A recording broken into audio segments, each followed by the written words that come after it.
Alors, Patrick me propose de dire quelques mots sur la maison médicalisée et le travail sur la dépendance. C'est vrai qu'aujourd'hui, la dépendance et le maintien de l'autonomie est une priorité de l'autorité de la haute autorité de santé. Il va bien falloir aussi que les communes travaillent dans ce domaine.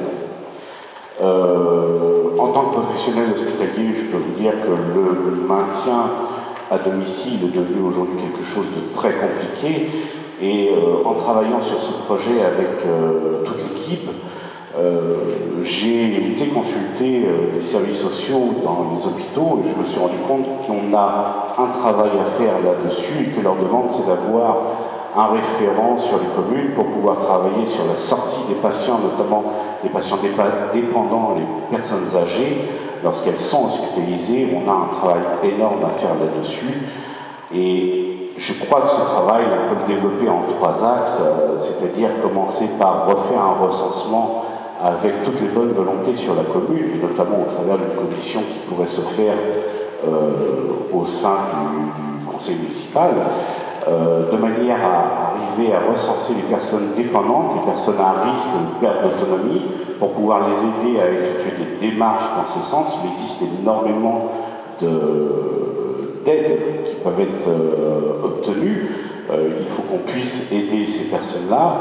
L'autre axe, c'est de développer le réseau au niveau de la commune, c'est-à-dire entrer en contact avec les services sociaux des hôpitaux, mais aussi, plus particulièrement, les assistantes sociales, les services d'accueil et d'urgence. Nous avons 2 grands centres hospitaliers sur le département, à savoir Mont-de-Marsan et Dax, qui sont en demande de cette démarche. Et là, le troisième axe, c'est réaliser une veille avec ces services-là pour pouvoir aider ces personnes lorsqu'elles ont un risque de perte d'autonomie et pouvoir déclencher les services en conséquence. Un mot sur la maison médicale. La maison médicale aujourd'hui, oui, j'entends beaucoup de gens dans la commune me dire c'est difficile de faire venir des médecins, on a essayé. Je suis tout à fait d'accord.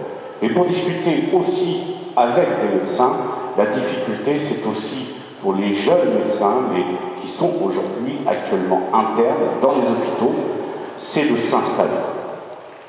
Un médecin qui s'installe, c'est une grosse dépense.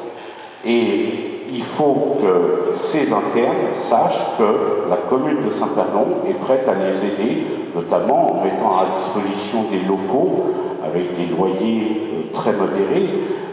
Pour cela, il faut à nouveau travailler sur l'axe de communication, c'est-à-dire prendre contact notamment avec l'ordre départemental des médecins, mais aussi prendre contact avec les présidents des commissions médicales d'établissement des différents hôpitaux dans lesquels il y a énormément d'internes qui passent chaque semestre et qui se posent des questions où ils vont s'installer, dans quelles conditions.